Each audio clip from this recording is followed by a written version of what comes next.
Welcome, everyone, to episode 31 of Ohio Unsolved. I'm your host, Matthew, and I've got a wild one for you guys today. The big story for today is about serial killer Ed Kemper, nicknamed the Co-Ed Killer. This is definitely one of the darkest episodes that I've done, so listener discretion is advised.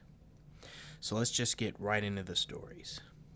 Everyone sit back, make sure to lock your doors and windows, and get ready for Ohio Unsolved.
Edmund Kemper III was born in Burbank, California on December 18, 1948.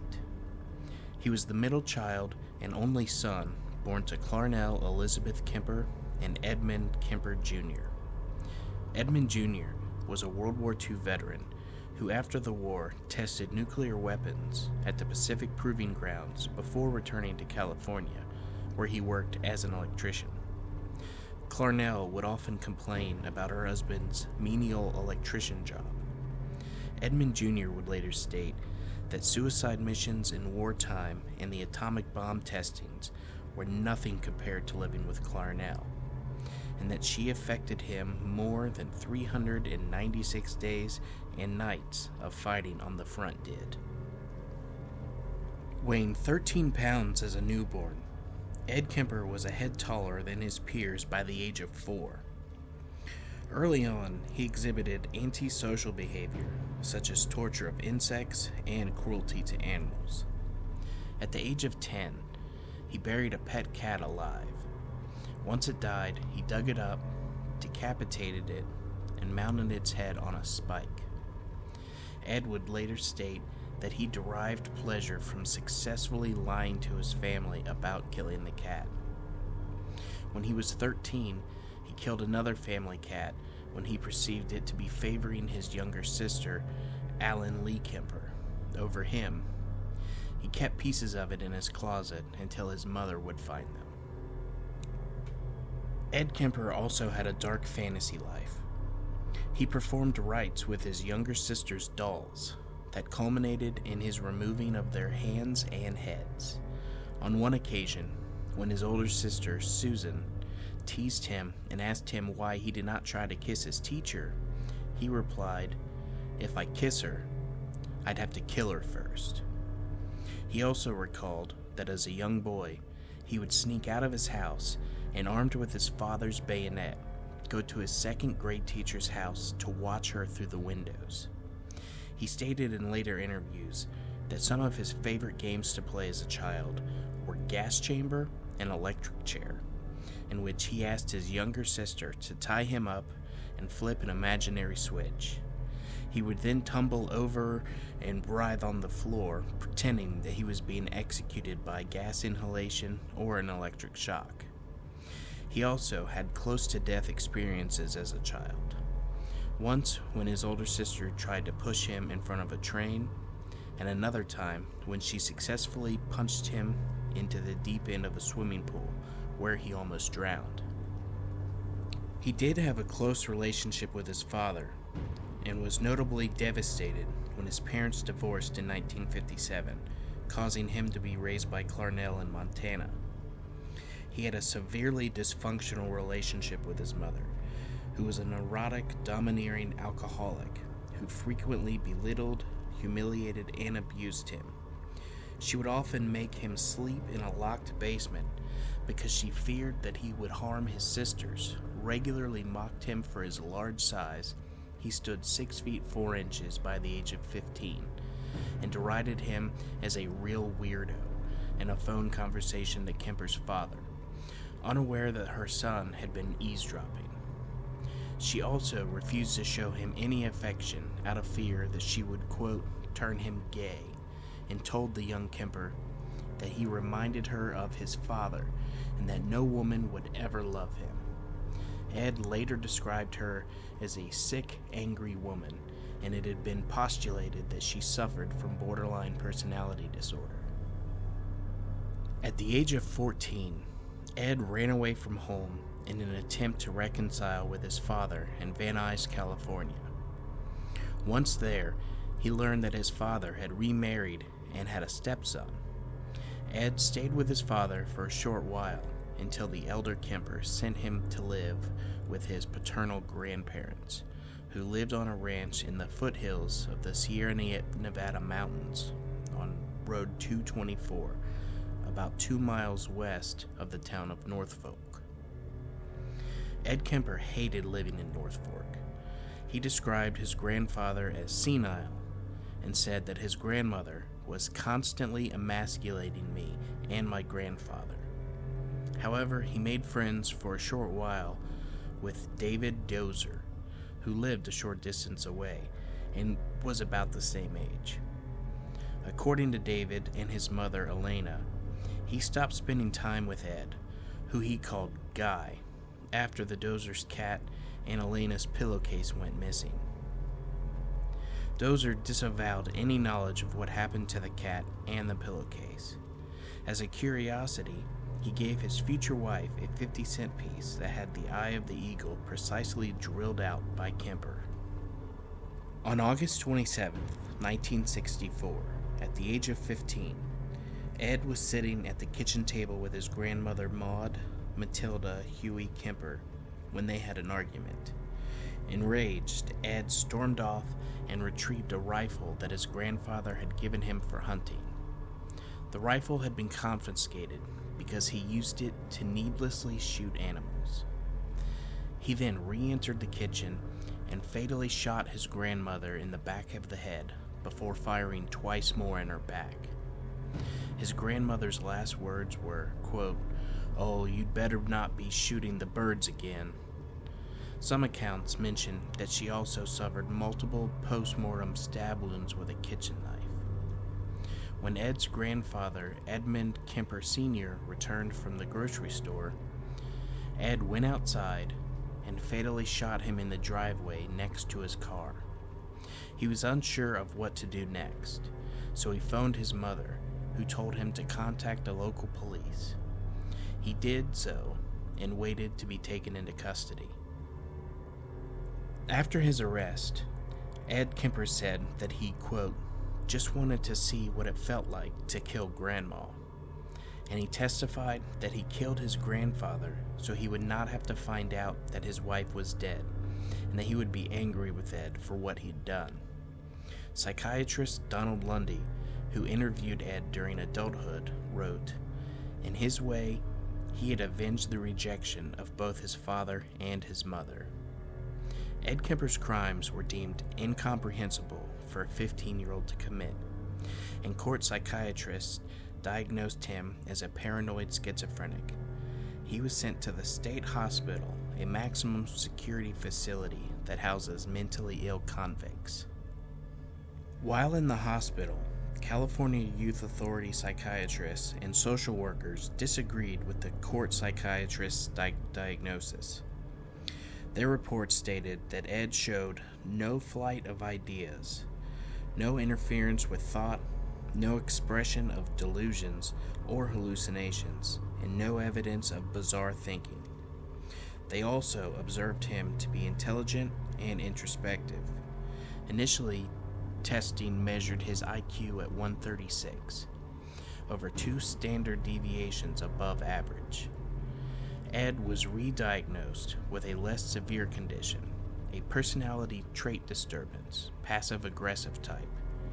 Later on in his time at the hospital, he was given another IQ test, which gave a higher result of 145. Ed Kemper endeared himself to a psychiatrist by being a model prisoner, and he was trained to administer psychiatric tests to other inmates. One of his psychiatrists later said, "He was a very good worker, and this is not typical of a sociopath. He really took pride in his work." Ed also became a member of the JCs while in the hospital and claimed to have developed some new tests and some new scales on the Minnesota Multifaceted Personality Inventory, specifically an overt hostility scale. During his work with the psychiatrist, after his second arrest, Ed said that being able to understand how these tests functioned allowed him to manipulate his psychiatrist, admitting that he learned a lot from the sex offenders to whom he administered tests. For example, they told him that to avoid leaving witnesses, it was best to kill a woman after raping her. On December 18th, 1969, his 21st birthday, Ed Kemper was released on parole. Against the recommendations of psychiatrists at the hospital, he was released into the care of his mother, who had since remarried and taken the surname Strandberg and then divorced again.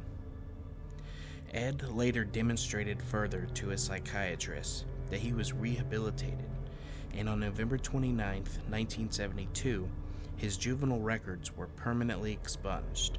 The last report from his probation psychiatrist read, "If I were to see this patient without having any history available or getting any history from him, I would think that we're dealing with a very well-adjusted young man who had initiative, intelligence, and who was free of any psychiatric illnesses. It is my opinion that he has made a very excellent response to the years of treatment and rehabilitation, and I would see no psychiatric reason to consider him to be of any danger to himself or to any member of society. Since it may allow him more freedom as an adult to develop his potential, I would consider it reasonable to have a permanent expunction of his juvenile records." While staying with his mother, Ed attended community college in accordance with his parole requirements, and he had hoped to become a police officer, though he was rejected because of his size. At the time of his release, Kemper stood 6 feet 9 inches tall, which led to his nickname, Big Ed. Ed maintained relationships with Santa Cruz police officers, despite his rejection to join the force, and became a self-described friendly nuisance at a bar called the Jury Room, a popular hangout for local cops. Ed also worked a series of menial jobs before gaining employment with the State of California Division of Highway, now known as the California Department of Transportation. During this time, his relationship with his mother remained toxic and hostile, the two having frequent arguments that their neighbors often overheard. Ed later described the arguments he had with his mother around this time, stating the following: "My mother and I started right in on the horrendous battles, just horrible battles, violent and vicious. I've never been in such a vicious verbal battle with anyone. It would go to fists with a man, but this was my mother, and I couldn't stand the thought of my mother and I doing these things. She insisted on it and just over stupid things. I remember one roof raiser was over whether I should have my teeth cleaned."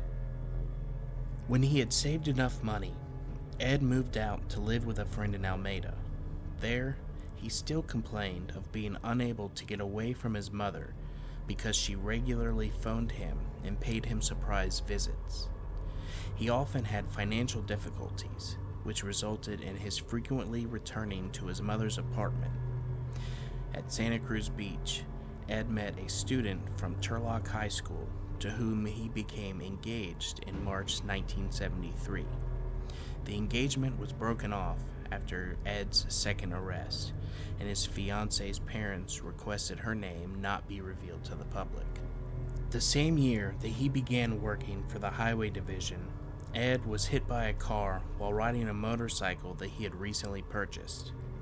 His arm was badly injured in the crash, and he received a $15,000 settlement in the civil suit that he filed against the car's driver.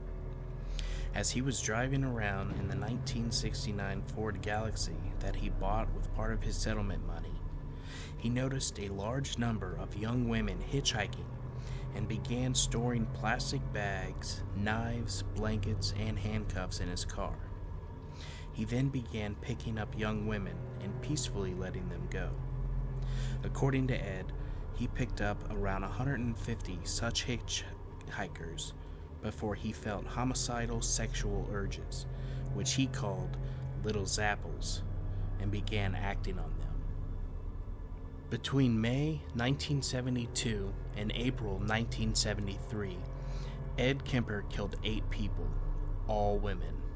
He would pick up female students who were hitchhiking and take them to isolated areas where he would shoot, stab, smother, or strangle them. He would then take their bodies back to his home, where he decapitated them, performed oral sex on himself with their severed heads, had sexual intercourse with their corpses, and then dismembered them. During this 11-month murder spree, Kemper killed 5 college students, 1 high school student, his mother, and his mother's best friend. Ed Kemper had stated in interviews that he often searched for victims after having arguments with his mother, and that she refused to introduce him to women attending the university where she worked. He recalled, "She would say, 'You're just like your father. You don't deserve to get to know them.'"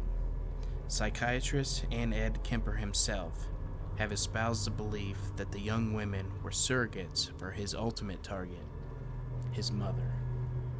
On May 7, 1972, Ed Kemper was driving in Berkeley, where he picked up 2 18-year-old hitchhiking students from Fresno State University, Mary Ann Pesce and Anita Mary Lucchesa, with the pretense of taking them to Stanford University.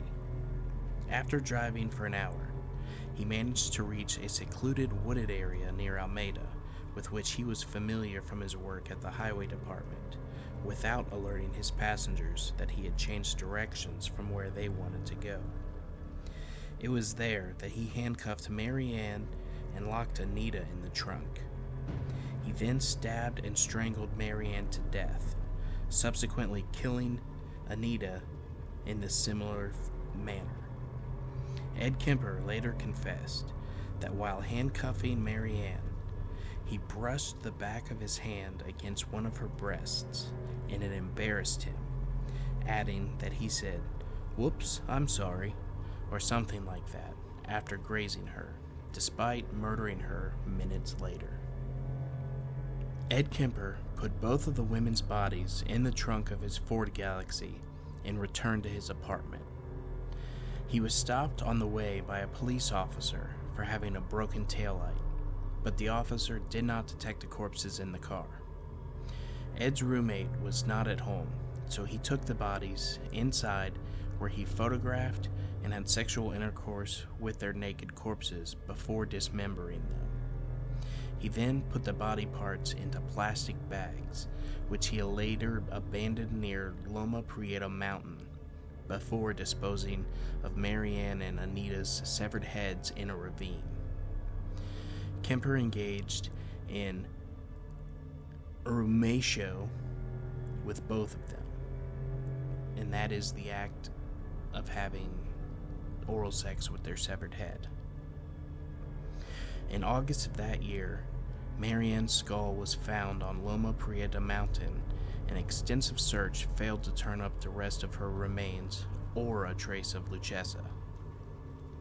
On the evening of September 14, 1972, Ed picked up a 15-year-old dance student named Aiko Ku, who had decided to hitchhike to a dance class after missing her bus. He again drove to a remote area where he pulled a gun on her before accidentally locking himself out of his car. However, the young girl led him back inside, despite the fact that the gun was still in the car. Back inside the car, he proceeded to choke her unconscious, rape her, and then kill her. He then packed her body into the trunk of his car and went to a nearby bar to have a few drinks. He then returned to his apartment. He later confessed that after exiting the bar, he opened the trunk of his car, admiring his catch like a fisherman. Back at his apartment, he had sexual intercourse with the corpse again, then dismembered and disposed of the remains in a similar manner as his previous two victims. Ku's mother called the police to report the disappearance of her daughter and put up hundreds of flyers asking for information, but she did not receive any responses regarding her daughter's location or status. On January 7th, 1973, Ed, who had since moved back in with his mother, was driving around the Cabrillo College campus when he picked up an 18-year-old student, Cynthia Ann Shaw. He drove to a wooded area and fatally shot her with a .22 caliber pistol. He then placed her body in the trunk of his car and drove to his mother's house, where he kept her body hidden in a closet in his room overnight. When his mother left for work the next morning, he had sexual intercourse with and removed the bullet from Shaw's corpse. He then dismembered and decapitated her in his mother's bathtub. Ed kept Shaw's severed head for several days, regularly engaging in erumatio with it, then buried it in his mother's garden, facing upward toward her bedroom. After his arrest, he stated that he did this because his mother always wanted people to look up to her. He discarded the rest of Shaw's remains by throwing them off of a cliff.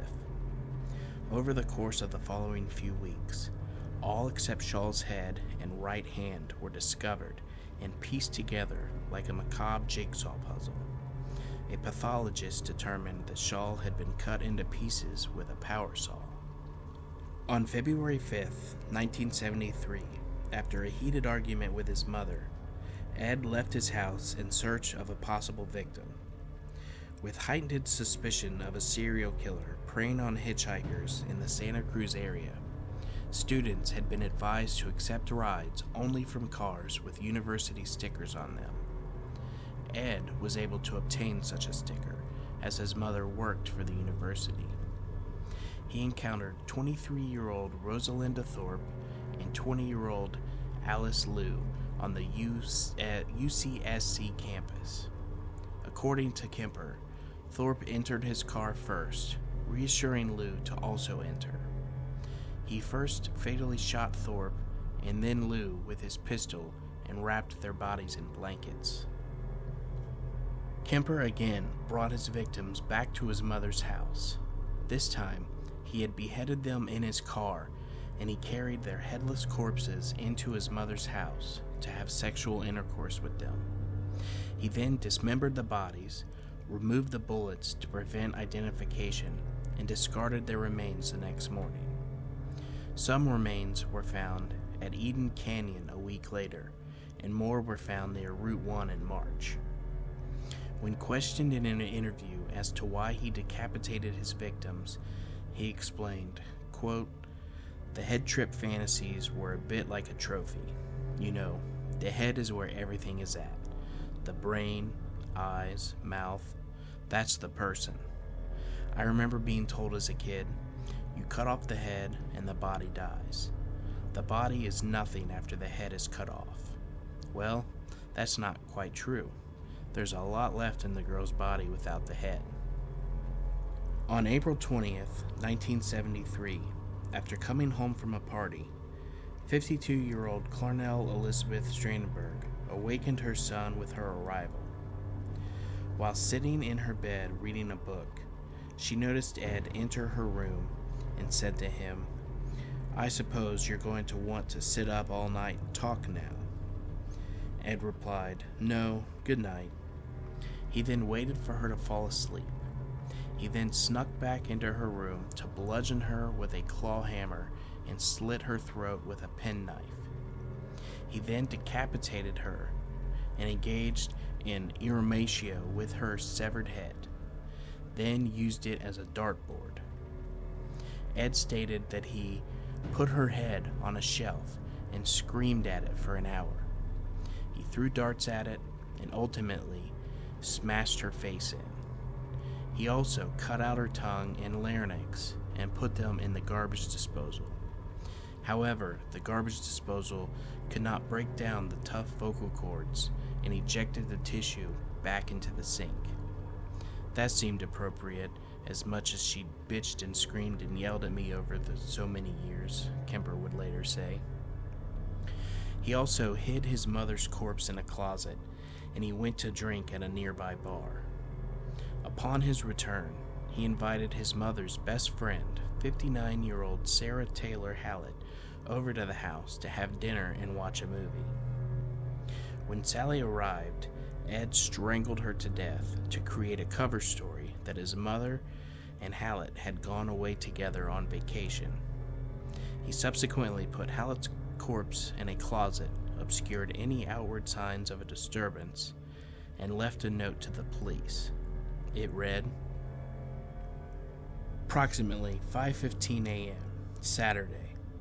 No need for her to suffer any more at the hands of this horrible, murderous butcher. It was quick, asleep, the way I wanted it.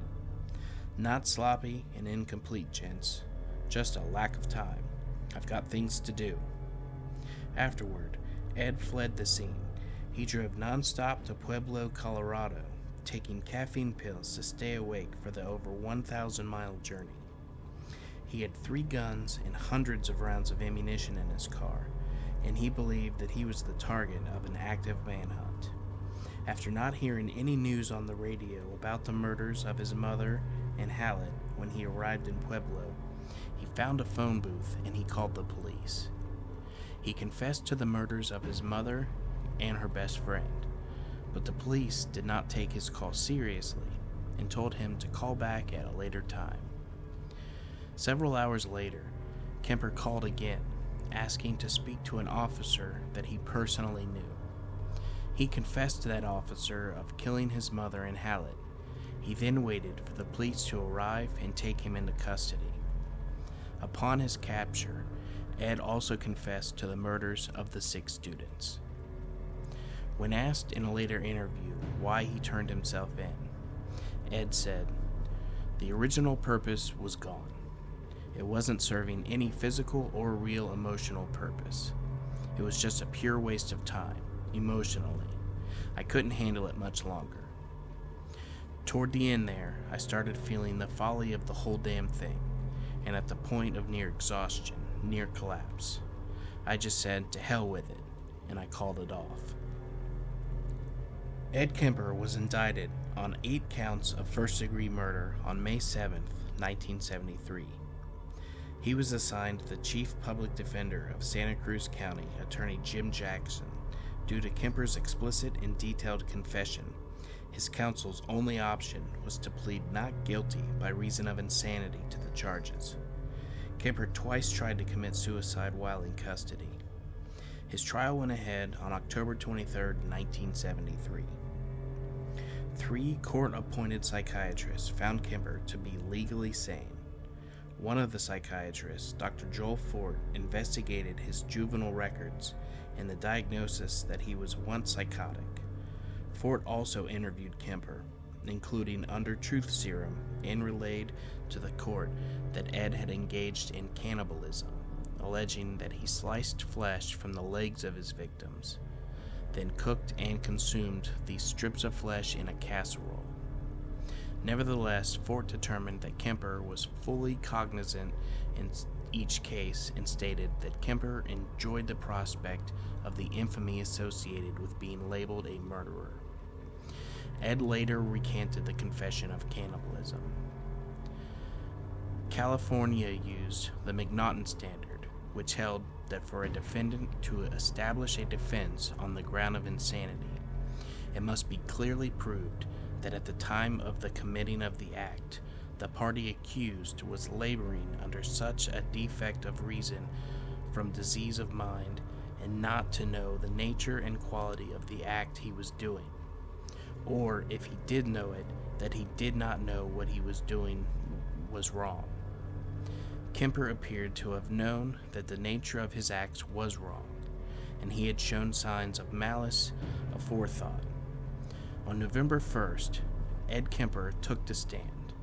He testified that he killed the victims because he wanted them, quote, for myself, like possessions, and attempted to convince the jury that he was insane based on the reasoning that his actions could have been committed only by someone with an aberrant mind. He said that two beings inhabited his body, and that when the killer personality took over, it was kind of like blacking out. On November 8th, 1973, the 6-man, 6-woman jury deliberated for 5 hours before declaring Kemper sane and guilty on all counts. He asked for the death penalty, requesting death by torture. However, with a moratorium placed on capital punishment by the Supreme Court of California, he instead received 7 years to life for each count, with these terms to be served concurrently, and was sentenced to the California Medical Facility. In the California Medical Facility, Ed Kemper was incarcerated in the same prison block as other notorious criminals such as Herbert Mullen and Charles Manson. Ed showed particular disdain for Mullen, who committed his murders at the same time and in the same area as Kemper. He would describe Mullen as just a cold-blooded killer, killing everybody he saw for no good reason. Kemper manipulated and physically intimidated Mullen, who at 5 foot 9 inches was more than a foot shorter than him. Kemper would state that Mullen had a habit of singing and bothering people when somebody tried to watch TV, so I threw water on him to shut him up. Then, when he was a good boy, I'd give him peanuts. Herbie liked peanuts. That was effective, because pretty soon he asked permission to sing.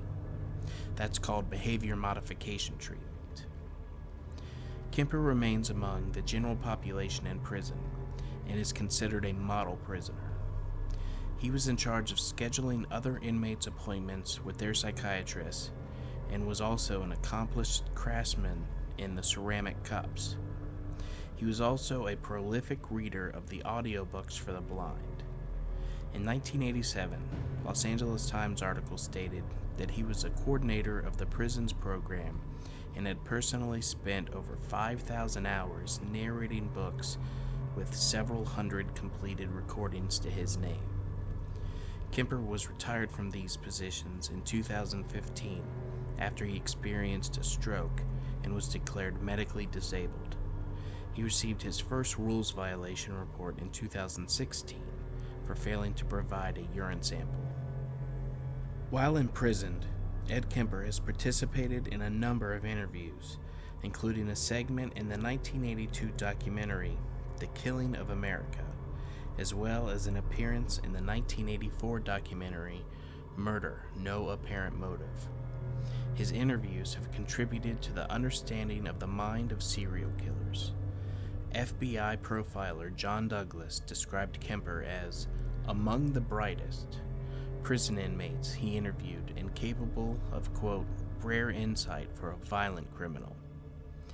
Kemper is very forthcoming about the nature of his crimes and has stated that he participated in the interviews to save others like himself from killing. At the end of his Murder, No Apparent Motive interview, he said, "There's somebody out there that is watching this and hasn't done that, hasn't killed people and wants to, and rages inside and struggles with that feeling, or is so sure that they have it under control. They need to talk to somebody about it.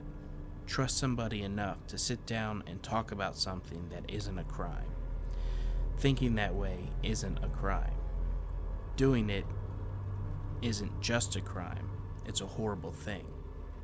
It doesn't know when to quit, and it can't be stopped easily once it starts. He also conducted an interview with the French writer Stephanie Bjorn in 1991. I messed that name all up. Ed Kemper was first eligible for parole in 1979. He was denied that year, as well as at parole hearings in 1980, 1981, and 1982. He subsequently waived his right to a hearing in 1985. He was denied his parole at a 1988 hearing, where he said, "Society is not ready in any shape or form for me. I can't fault them for that." He was denied parole again in 1991 and in 1994. He then waived his right to a hearing in 1997 and in 2002.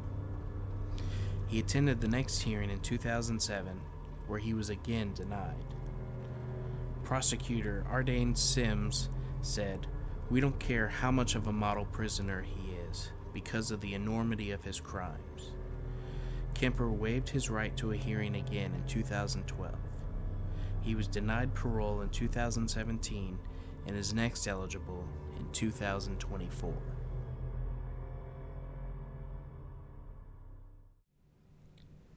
There are no words to describe just how awful this man is. Ed Kemper is living proof that monsters do, in fact, exist. Sadly, there are still worse people than him in the world, and I plan to cover them in the future. What a monster. My next story comes from yourghoststories.com, and it's titled The Night Visitor. I'll be reading from the author's perspective. When I was a kid, I overheard my mother and aunt talking about seeing ghosts and other strange phenomenon that they had experienced.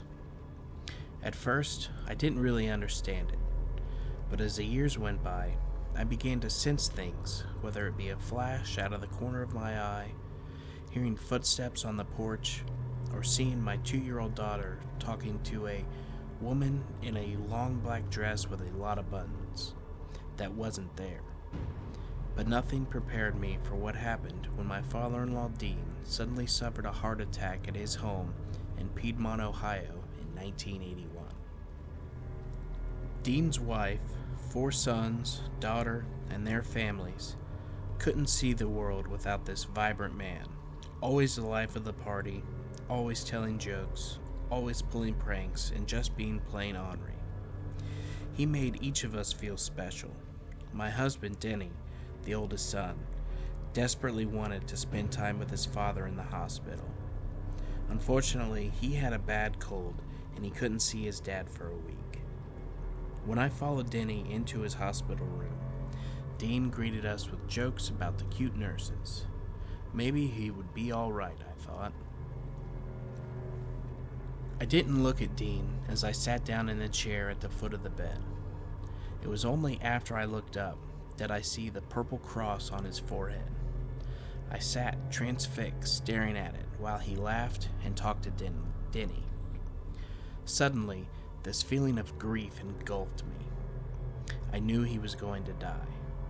I could no longer hold back the tears and lowered my eyes. When I finally looked up again, it was gone. The next few days passed quickly, and the rest of the family watched as Dean got better. There was even talk of him coming home from the hospital.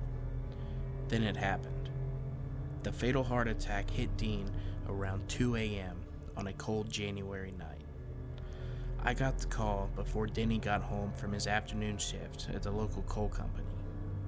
I hated to tell him the awful news, and I watched as the color drained out of his face while he got ready to go to the hospital with his family. I stayed home with our 4-month-old daughter, Faith, and asked myself over and over, why me? Why did I have to know? But I knew the answer to that question.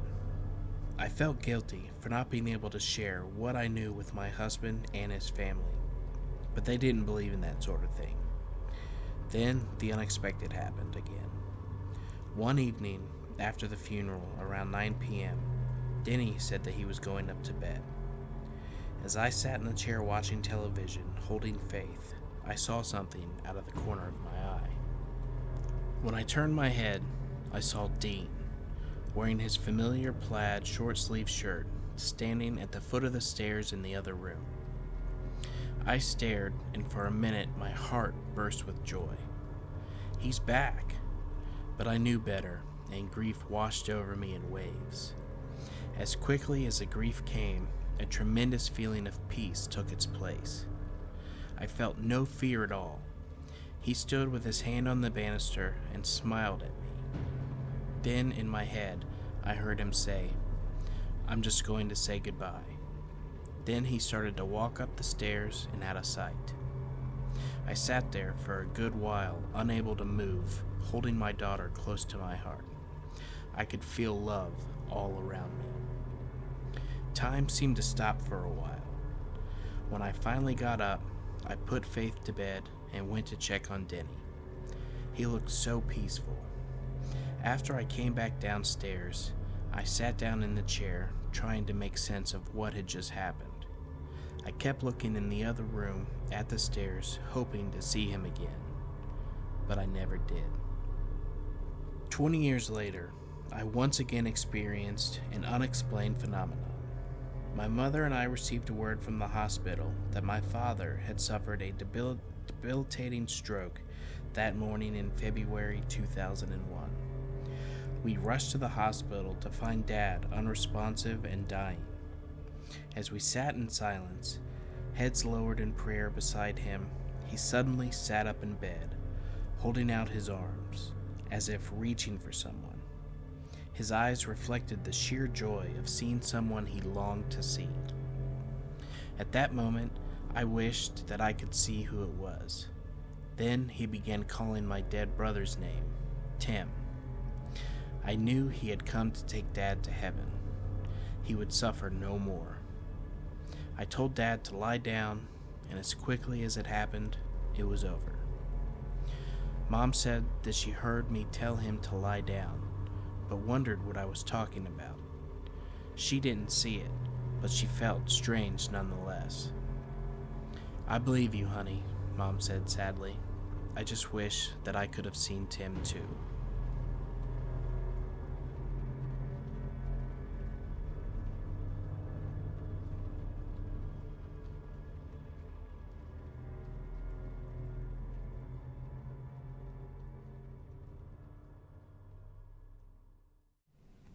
This was kind of a sad story, with a bit of happy mixed into it. I'm sure a lot of people wouldn't mind seeing a lost loved one, even if just for a moment, in spirit form. Well, that's going to do it for today's episode. I hope that everyone enjoyed the stories, and if you did, please rate and review on Spotify and Apple Podcasts. A 5-star rating really helps others to find this podcast. I can see all the new ratings on Spotify, so thank you to everyone that is giving us a 5-star. Make sure to join us on Facebook and follow us on Instagram. If you do enjoy the show, please consider joining the Ohio Unsolved Patreon, where you'll get access to monthly bonus episodes starting at the $5 tier and up. Once again, thank you all for listening, and make sure to keep your doors and windows locked, and stay ready for Ohio Unsolved.